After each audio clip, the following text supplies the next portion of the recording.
There is something uniquely unsettling about a place that continues to function exactly as it should, even after something has gone terribly wrong inside it. Because it creates the illusion that nothing has changed, that the world is still intact, when in reality, something irreversible has already taken place. And in the quiet coastal city of Wilmington, North Carolina, that illusion persisted for nearly 2 full days inside a small townhouse where the lights turned on and off as scheduled, where messages were sent that no one questioned at the time, and where, behind closed doors, a truth was slowly unfolding that no one could yet see. A truth that suggested someone had not only taken control of a life, but had continued living it, just long enough to delay the moment anyone realized it was already over. In Wilmington, where the rhythm of life is shaped by the steady pull of the ocean and the quiet familiarity of neighborhoods that seem untouched by urgency, Sarah Mitchell had built a life that was both independent and carefully structured, working as a marketing consultant whose days were filled with deadlines, client calls, and digital communication, and whose evenings were often spent alone in the calm predictability of her home, a place that reflected her personality in its simplicity, its order, and its quiet sense of control. She was 31 years old, known to friends and colleagues as someone who valued routine not out of habit alone, but out of a deeper need for stability. And it was this consistency that made what happened next so difficult to understand. Because when that routine began to shift, it did so in a way that was almost imperceptible at first. Subtle enough to be dismissed, but significant enough to alter everything that followed. On the evening of June 14th, Sarah returned home just after 7 p.m. Her movements tracked not by witnesses, but by the quiet digital footprint that accompanies modern life. As her phone connected to the home Wi-Fi network and her smart devices adjusted automatically to her presence, creating a record of normalcy that would later serve as the foundation for an investigation that would rely more on data than on memory. At 8:12 p.m., she sent an email to a client, attaching a document that required review. Her tone professional, her language precise, and nothing about the message suggested anything unusual. And when the client responded shortly afterward, Sarah replied again, continuing the conversation in the same measured way that defined her work. At 9:03 p.m., she exchanged a series of messages with a close friend, discussing plans for the upcoming weekend, her responses casual, relaxed, and entirely consistent with her usual tone. And when the conversation ended, there was no indication that anything was wrong. That was the last confirmed moment in which Sarah Mitchell was alive. The following morning, everything appeared normal. At 8:05 a.m., Sarah's email account sent a scheduled message. At 9:17 a.m., a reply was sent to a colleague. At 11:42 a.m., a short message was sent to her friend, apologizing for being busy with work. And yet, beneath that appearance of normalcy, something was deeply wrong, because none of those messages were written by Sarah. The realization did not come immediately, because nothing about the messages themselves seemed out of place.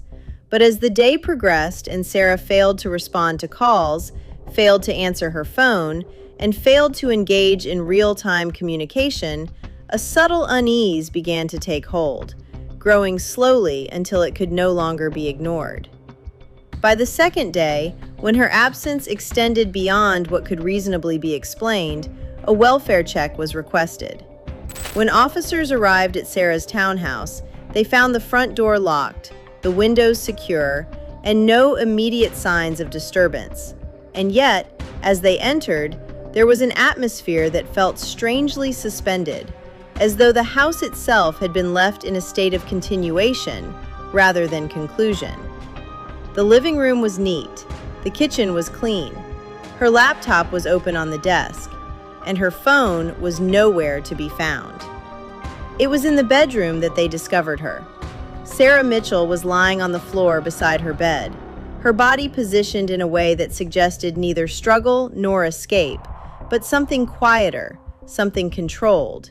And although there were no immediate signs of violence, the stillness of the scene carried a weight that could not be ignored. The autopsy would later confirm that she had died from blunt force trauma to the head, an injury that suggested a sudden and decisive act, one that had ended her life quickly, but not in a way that explained what had happened afterward. Because the most disturbing part of the case was not how Sarah died, it was what happened after. It was what happened after.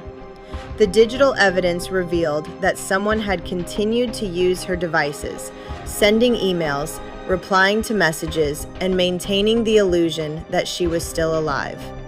And this detail transformed the investigation from a search for a killer into something far more complex.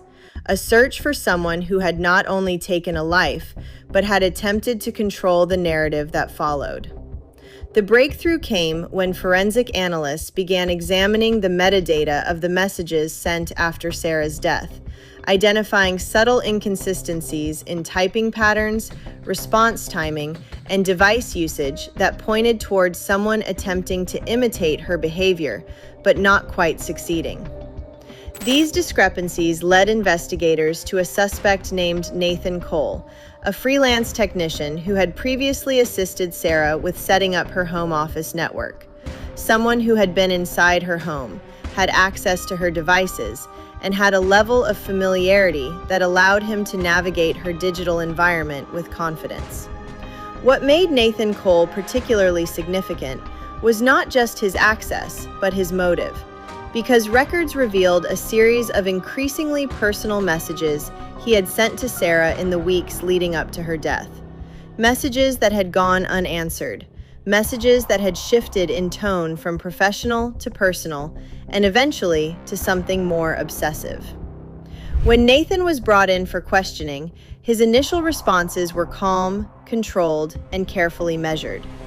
But as the evidence was presented, the illusion began to unravel, revealing a narrative that was as disturbing as it was deliberate. He had gone to Sarah's home on the night of June 14th, under the pretense of addressing a minor technical issue. And once inside, the situation had escalated, not through chaos, but through a confrontation that ended in violence. A moment that he later described with a detachment that suggested a profound disconnect from the reality of what he had done. But what followed was even more chilling.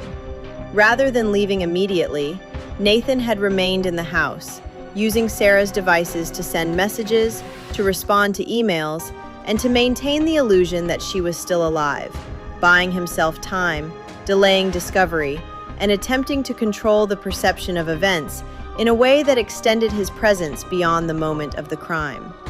He had, in a sense, continued her life, at least digitally. Nathan Cole was arrested and later convicted of murder, receiving a life sentence. But the case left behind questions that extended beyond the specifics of the crime, because it forced a reconsideration of something deeply embedded in modern life. The idea that communication equals presence, that a message means someone is there, that a reply means someone is alive. Because in the case of Sarah Mitchell, those assumptions had been proven dangerously fragile, replaced by a reality in which a life could be taken and yet continue to appear intact, sustained not by existence, but by imitation. And even now, in a world where so much of our identity exists in digital form, where conversations unfold through screens and presence is measured in responses, there remains a possibility that is as unsettling as it is difficult to ignore.